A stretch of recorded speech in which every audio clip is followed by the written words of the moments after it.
যদি কংসকে কোনো কর দিতেই হয়, তাহলে নিজেদের বাচ্চাদের মাখন না দিয়ে আমাদের বাড়ির অন্য কোনো প্রয়োজনীয় জিনিস দিতে পারি। আমাদের ফসলের একটা অংশ দিয়ে দেব, বা কিছুটা ধান দিয়ে দেব। কিন্তু এখন থেকে আমাদের বাচ্চাদের অধিকার আর দেব না। ওই মাখন চোর যেই হোক না কেন, ও হয়তো এই একই কথা বোঝাতে চাইছে। আমার সম্পূর্ণ বিশ্বাস আছে, যদি আমরা আমাদের বাচ্চার অধিকার নিয়ে লড়াই করি, তাহলে তারপর ও আর মাখন চুরি করবে না। তাহলে গোপাল, শেষ পর্যন্ত তুমি যা চাইলে তাই হলো। হ্যাঁ দাদা।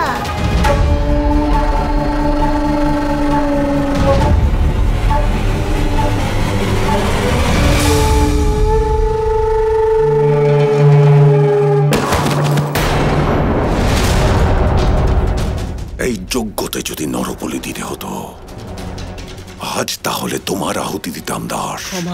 ক্ষমা করুন মহারাজ। যাও, ক্ষমা করলাম, কিন্তু এই ফুলের মাসুল তোমায় অবশ্যই দিতে হবে।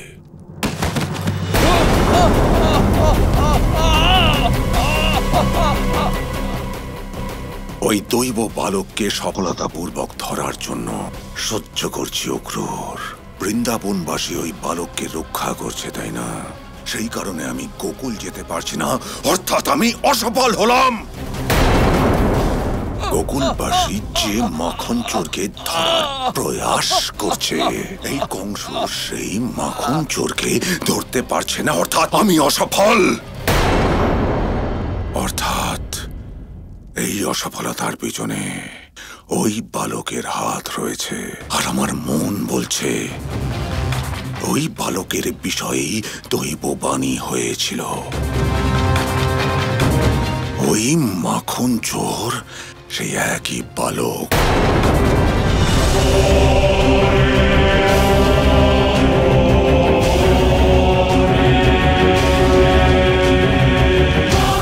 নারদ মুনি প্রকট হন, প্রকট হন। হে নারদ মুনি, প্রকট হন। নারায়ণ নারায়ণ। এই কণ্ঠস্বর তো মহারাজ কংসের।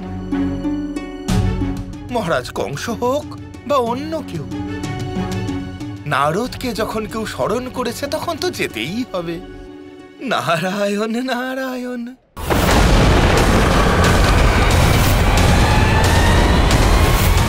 নারদ মুনি প্রকট হন। নারায়ণ নারায়ণ।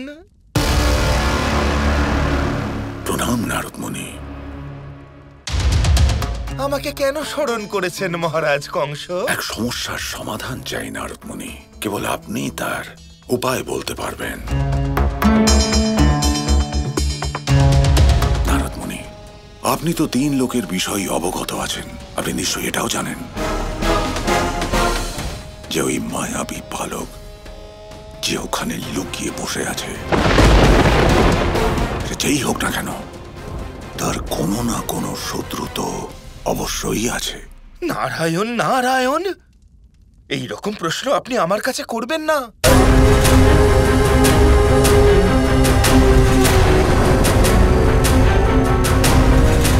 ঠিক আছে,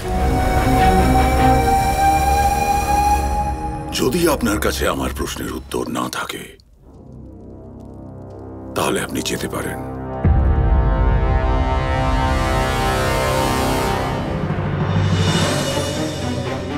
কিন্তু যদি আমার প্রশ্নের উত্তর আপনি জানা সত্ত্বেও তা দিতে না চান, তাহলে আজকের পরে আপনি নারদ। ধর্ম নয়, অধর্মের পুত্র হবেন আপনি। যদি কংস আপনাকে এমন কোনো প্রশ্ন করে যার কারণে আমার ভ্রাতার কোনো সংকট হতে পারে, তাহলে আপনি তার সঠিক উত্তর দেবেন না। যদি আপনি সঠিক উত্তর দেন, তা অনুচিত হবে মুনিবর। কেমন দোটানায় ফেসে গেলাম আমি। হে নারায়ণ, আমাকে এই দোটানা থেকে মুক্ত করুন।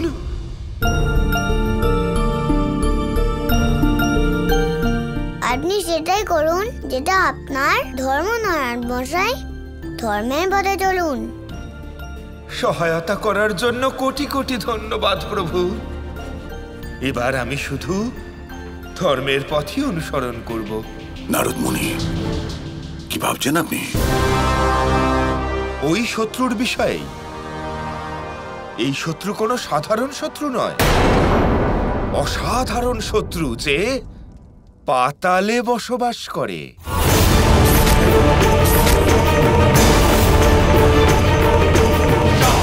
শুক্রাচার্য।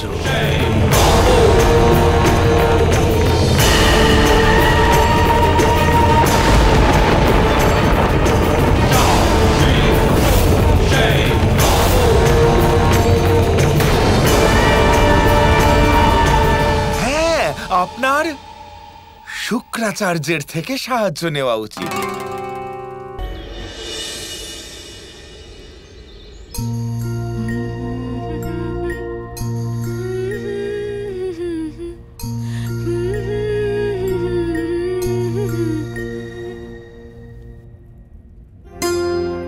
আর্য, এইভাবে আমার দিকে তাকিয়ে থাকা আপনাকে শোভা দেয় না। কেউ যদি দেখে কি ভাববে? ভাববে না যশোদা, ভাবছে।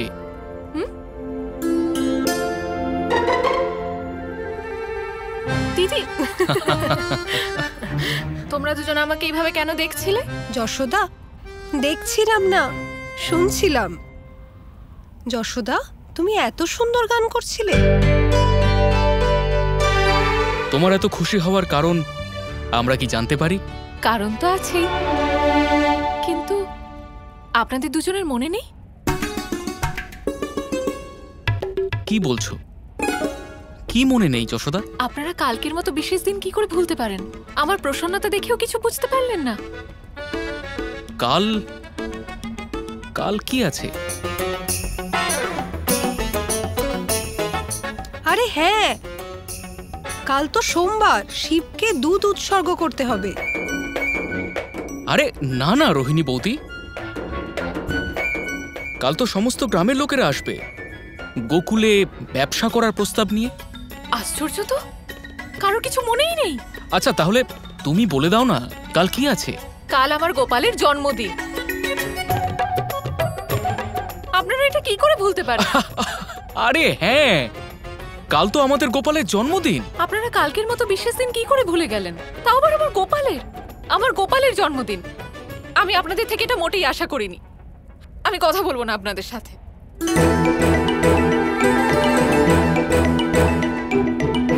আমাদের সাদাসিধে গোপালের সাদাসিধে মা, এই গোপালের জন্মদিন নিয়ে আমরা দুজনেই তোমার সাথে মজা করছিলাম।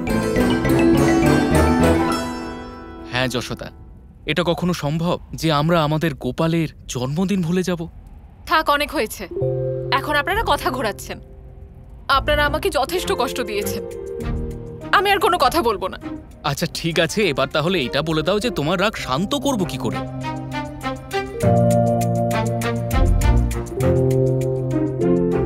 যদি আপনি সত্যি সত্যি চান আমার রাগ কমে যাক, তাহলে আপনাকে কিছু একটা করতে হবে। ঠিক আছে, বলো কি করতে হবে, আমি রাজি। আপনি সমগ্র গোকুলবাসীদের এক জায়গায় করুন। আমি গোপালের জন্মদিনের জন্য এক বিশেষ পরিকল্পনা করেছি, যার জন্য গোকুলবাসীর কাছে আমার এক নিবেদন আছে। কি অনুরোধ যশোদা? দিদি, আমি গোপালের জন্মদিনে এমন কিছু একটা করতে চাই যা এর আগে আমরা কখনো করিনি। তুমি চিন্তা করো না যশোদা, তুমি যেমন বলবে ঠিক তেমনই হবে। দাঁড়াও, আমি এক্ষুনি আসছি। যশোদা, এবার খুশি তো? হ্যাঁ দিদি।